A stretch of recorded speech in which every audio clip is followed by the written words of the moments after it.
Oi, gente, tudo bem? Meu nome é Jorge Silva Neto. Esse é o vídeo-aula do módulo 2 do Princípio de Química Orgânica 2 do Centro de Biotecnologia, CBiotec da Universidade Federal da Paraíba. O meu tema, minha videoaula, ela vai falar sobre reações de substâncias carboniladas com carbonos nucleofílicos.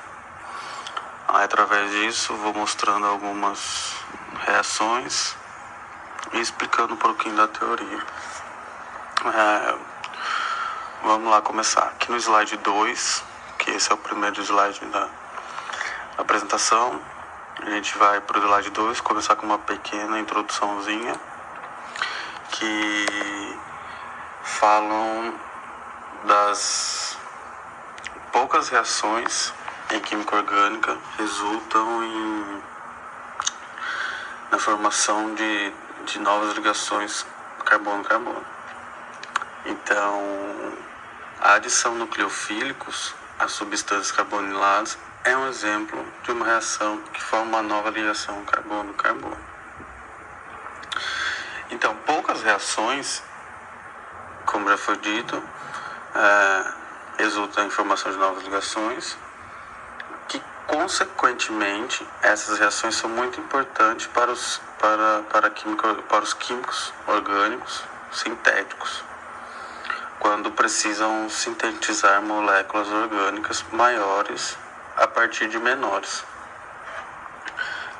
Então, a adição de substâncias carboniladas é um exemplo de uma reação que forma uma nova ligação carbono-carbono, e como está no slide, e que, portanto, forma um produto com mais átomos de carbono do que o próprio material de partida. Então, para a gente continuar falando de reações de substâncias carboniladas com carbonos nucleofílicos, a gente fala das reações com reagentes de Grignard. Então, aqui a gente tem essa reação. Aqui a gente tem essa reação que CH3, CH2, magnésio e bromo reagem como se fosse CH3, CH2, magnésio e bromo. Então, a adição de um reagente de Grignard a uma substância carbonilada e uma reação versátil que leva à formação de uma variedade de estruturas, pois tanto a estrutura da substância carbonilada quanto a estrutura do reagente de Grignard podem ocorrer variações. E foi estudado que o reagente de Grignard pode ser preparado com a adição de um haleto de alquila de magnésio em aparas em éter etílico. E também foi visto que um rearrange de Grignard reage como se fosse um carbônio. E o ataque do reagente de Grignard no carbono da carbonila forma um íon alcócido, que é essa reação, que é interligado com o íon de magnésio. A adição dessa água ou ácido diluído destrói o complexo. Quando o reagente de Grignard reage com formaldeído, o produto de adição será um álcool primário. Aqui a gente tem uma reação que o ataque do reagente de Grignard no carbono da carbonila forma um íon alcócido e que é interligado com o íon de magnésio. A adição de água ou ácido diluído destrói o seu complexo. Quando o reagente de Grignard acontece a reação com o formaldeído, o produto de adição será um álcool primário. Então, quando o reagente sofre a reação do formaldeído, o produto vai ser a adição de um álcool primário. E quando reagente de Grignard reage com aldeído diferente do formaldeído, o produto de adição será um álcool secundário. Então, a partir do momento que o reagente for reagido com aldeído que é totalmente diferente do formaldeído, o produto da adição será um álcool secundário, diferente de quando a adição de água ou ácido diluído destrói o complexo e quando o reagente de Grignard reage com o formaldeído, esse produto de adição será o álcool primário.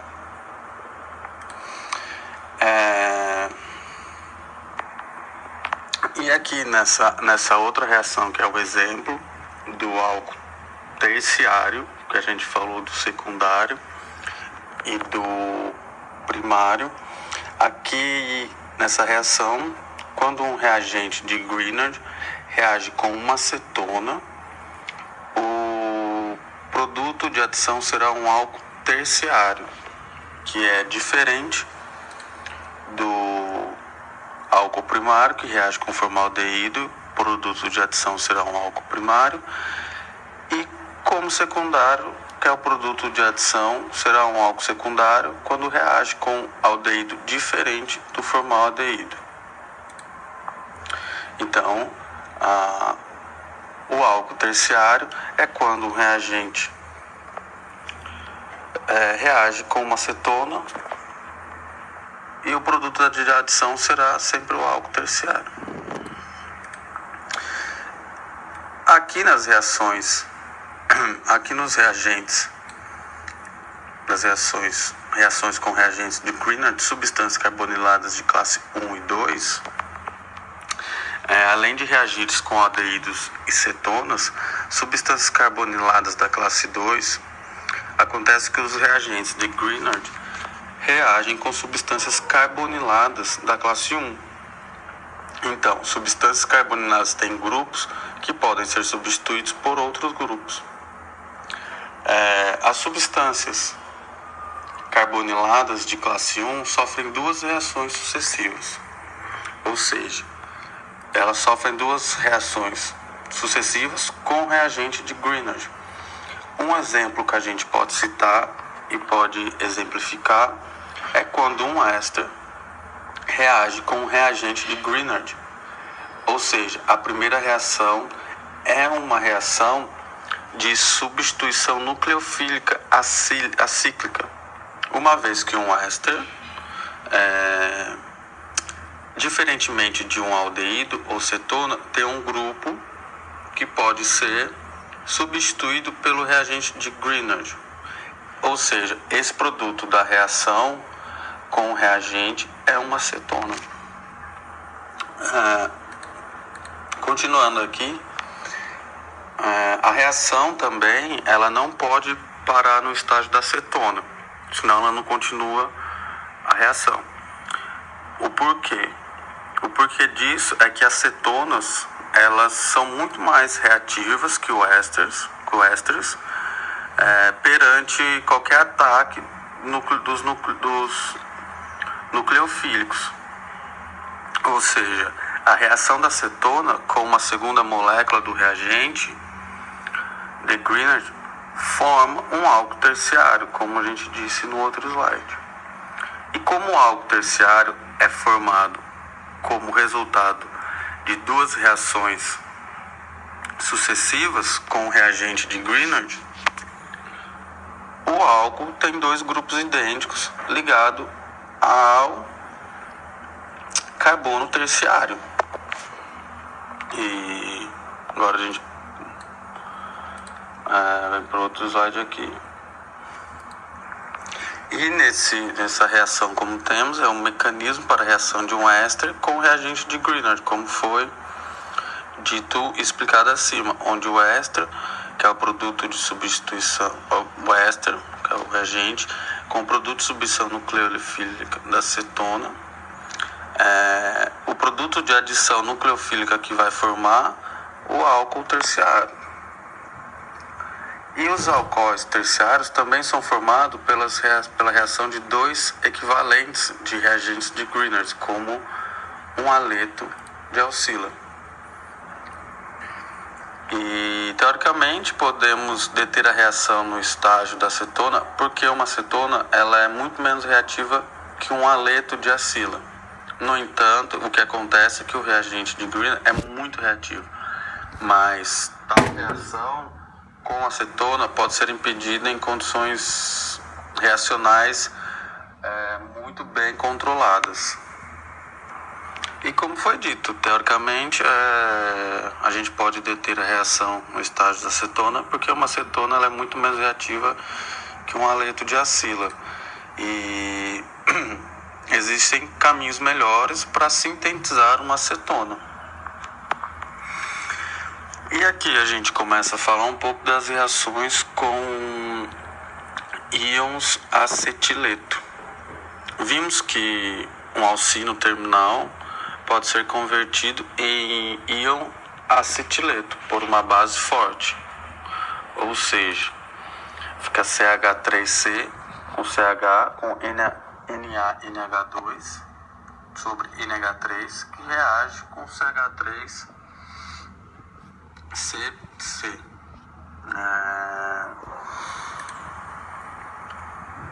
Aqui.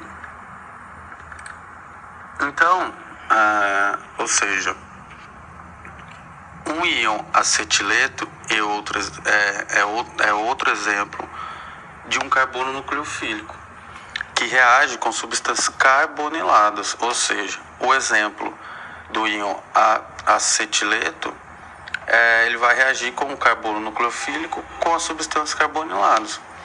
Quando a reação é finalizada, um íon fraco, que é um íon que não reagiria com ligação tripla, como um exemplo seria o íon piridínio, e é adicionado ao meio reacional para protonar o íon alcócido.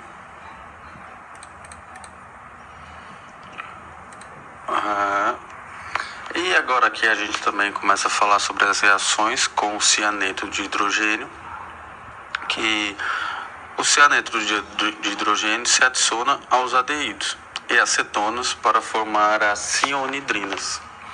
Essa reação forma um produto a partir dessa reação do cianeto de hidrogênio com a adição aos aldeídos e acetonas, que vão se formar as cionidrinas. Com um átomo de carbono a mais do que o reagente, que acontece na primeira etapa da reação, o íon cianeto ataca o carbono carbonílico. E o íon alcócido recebe, então, um próton de uma molécula, não dissociada ao cianeto de hidrogênio. E com a reação com cianeto de hidrogênio, ela é mostrada aqui como ela vai reagir na acetona e no acetona cianidrina. Com o cianeto de hidrogênio, como o cianeto de hidrogênio ele é um gás tóxico, bem tóxico, a melhor maneira de realizar essa reação é gerar o cianeto de hidrogênio durante a reação pela adição de HCI, que é a mistura do aldeído ou cetona e excesso de cianeto de sódio. Então, o cianeto de sódio é usado para garantir que algum íon cianeto formado reaja com o nucleofílio, comparando com outros carbonos nucleofílicos. Um íon cianeto é uma base relativamente fraca, o que significa que o grupo ciano é o mais facilmente eliminado do carbono nucleofílico do produto da adição. Assim, as cionidrinas, elas, no entanto, são estáveis porque o grupo OH não eliminará o grupo ciano. O estado de transição para a reação da eliminação seria relativamente instável, uma vez que o átomo de oxigênio portaria uma carga parcialmente positiva. E com tudo isso, se o grupo OH perder seu próton, o grupo poderia ser eliminado porque o átomo de oxigênio teria uma carga parcial negativa no lugar de uma carga parcial positiva, no estágio de transição da reação de eliminação. Portanto, no final de toda a apresentação, a gente consegue entender que em soluções básicas, uma cianidrina é convertida novamente a substâncias carboniladas.